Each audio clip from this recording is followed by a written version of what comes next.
하나님 말씀 다니엘서 11장 20절에서 35절, 구약성경 1253페이지.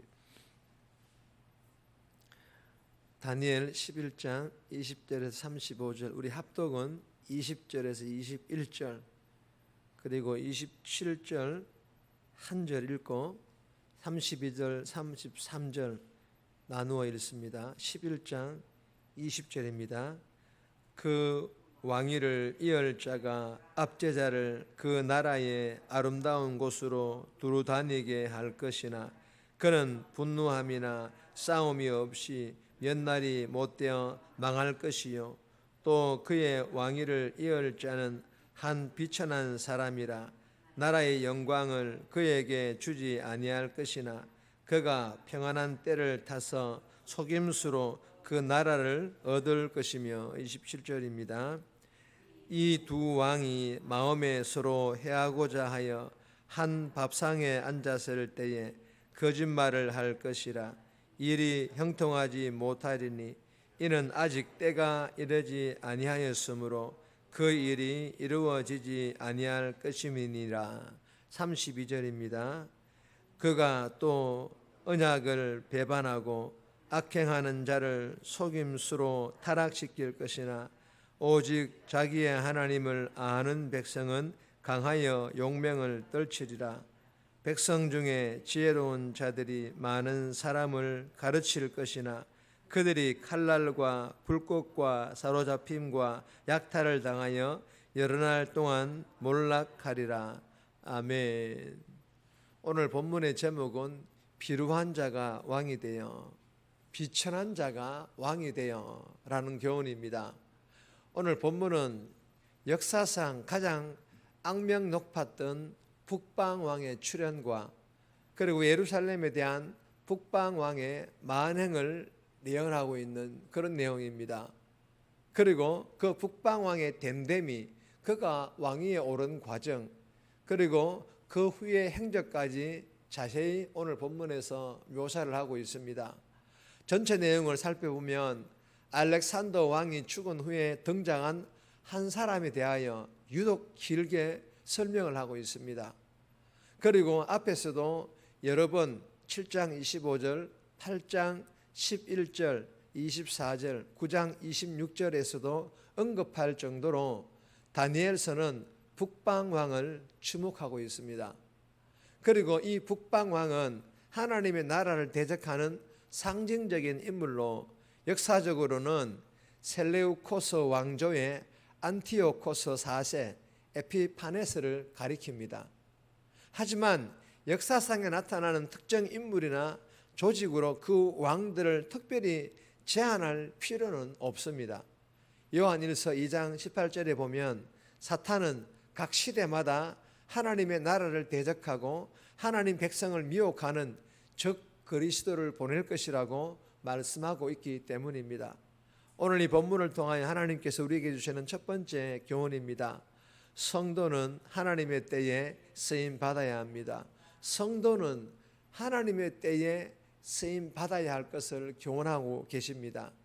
24절, 27절, 29절, 35절 말씀인데 27절 말씀을 보시면 이 두 왕이 마음에 서로 해하고자 하여 한 밥상에 앉았을 때에 거짓말을 할 것이라 일이 형통하지 못하리니 이는 아직 때가 이르지 아니하였으므로 그 일이 이루어지지 아니할 것임이니라.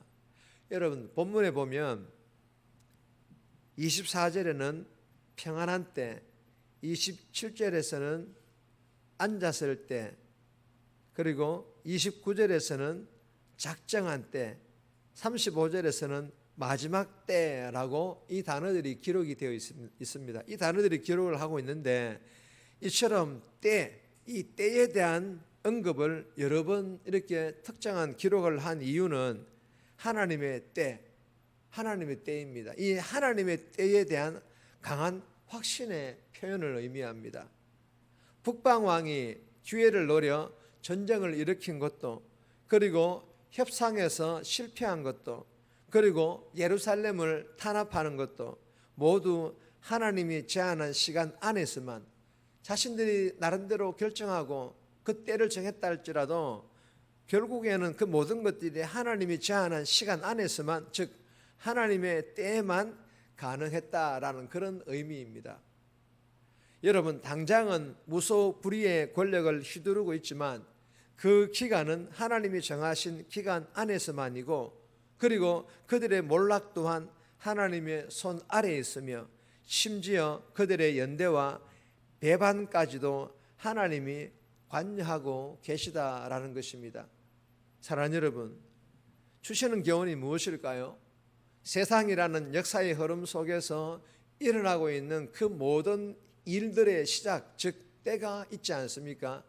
이 모든 때는 하나님의 때 안에 속해 있고 하나님께서 직접 관여하시고 계시다라는 것을 우리가 믿고, 예수 믿는 성도는 더더욱 삶의 순간마다 하나님의 때 안에 속해 있음을 알고 무엇 하나 결정하고 선택할지라도 기도하며 결정하고 선택할 수 있기를 주님의 이름으로 축복합니다. 두 번째 주시는 교훈입니다. 비천한 자가 아닌 하나님의 자녀. 비천한 자가 아닌 하나님의 자녀라는 교훈을 우리에게 주고 계십니다.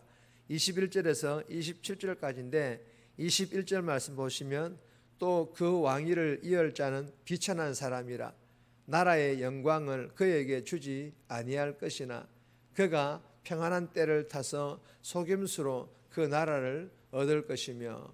여러분, 비루한 자, 전의 성경에는 비루한 자라고 말하고 있습니다. 이 비루한 자, 비천한 자가 왕위에 오른다라고 말하고 있습니다. 무엇을 말하라는 것일까요?